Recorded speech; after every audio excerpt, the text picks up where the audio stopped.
Many designers believe that designing for different bodies means changing the design. It doesn't. What actually separates professional designers from beginners is this. Professionals keep their aesthetic stable and let the design structure do the adapting. And today, I'm going to show you how designers design for different bodies without watering their work down, without losing their identity, and without compromising their design aesthetic. Designing for different bodies is one of the most misunderstood parts of fashion design. It's not about hiding bodies. It's not about forcing everything to be flattering. And it's not about redesigning garments from scratch. Designing for different bodies comes down to one main decision: what stays constant and what can be adapted. And once you understand that distinction, designing across different bodies becomes structured, logical, and more intentional instead of emotional and reactive. Now, let's talk about what must never change. Before professional designers adjust anything for different bodies, they define what is non negotiable in their work. This is what is known as your design DNA, and it might be your silhouette language. Maybe you like to design only free flowing A shape or flare garments. Your design DNA may also be your seam logic, your level of structure, or how you use line, space, or restraints in your designs. And once this is established as your DNA, these elements would not change no matter what body you are designing for. This is how fashion collections stay cohesive. This is how brands stay recognizable. And this is how designers protect their identity regardless of who is wearing the garments. Now let's talk about what can change, and that is your design structure. Once the aesthetic is fixed, structure adapts. This is where pattern intelligence takes over.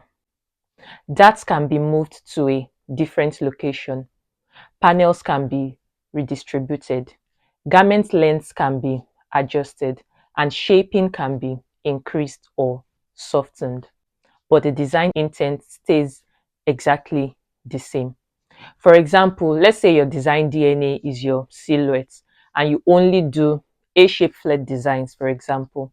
Changing the garment length for a different body will not change the overall silhouette of the design. Professional designers don't redesign garments for different bodies, they redistribute structure. The aesthetic remains stable while the pattern does the work. When designing for more curved bodies, beginners often make one critical mistake. They soften the design too much. They remove structure, they flatten style lines, and dilute the original intent of the design. But strong design doesn't fight curves, it supports them. Curves need contouring, they need clear seam placement, and they need intelligent shaping. Structure isn't the enemy of curves, it's what allows curves to exist confidently within a strong design aesthetic. For straighter body frames, the challenge is often the opposite. Designers try to add interest through decoration, extra volume, ruffles, or unnecessary features. Professionals do something else. They create interest through lines, through seam direction, and through controlled ease and proportion. Shape doesn't come from decoration, it comes from design logic. And this keeps the garment clean, intentional, and fully aligned with the original aesthetic. When designing across bodies, proportion matters more than size. Waist placement may shift, length may adjust, but visual balance always takes priority over numerical symmetry. Professional designers don't chase identical measurements, they chase visual equilibrium. This means every detail on the design must look visually balanced no matter what body you are designing for. This is why proportion is one of the most powerful tools in advanced design thinking. This is where many designers lose their identity. They overcorrect for fit, they chase approval instead of structure. They design from fear rather than intention. And when design is driven by fear, the aesthetic disappears. And what's left is a garment that fits but says nothing. Professional designers think about this differently. They don't ask, how do I change this design for this body? They ask, where should the structure adapt so the design remains itself?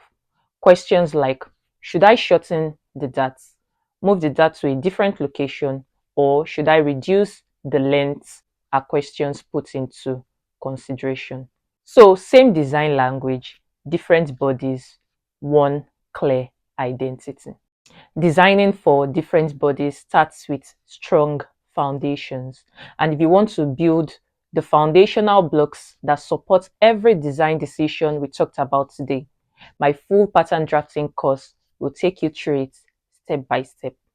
Tap the link right above your screen or in the description box down below for more about it. Thanks for watching, guys, and I'll see you in my next video. Bye.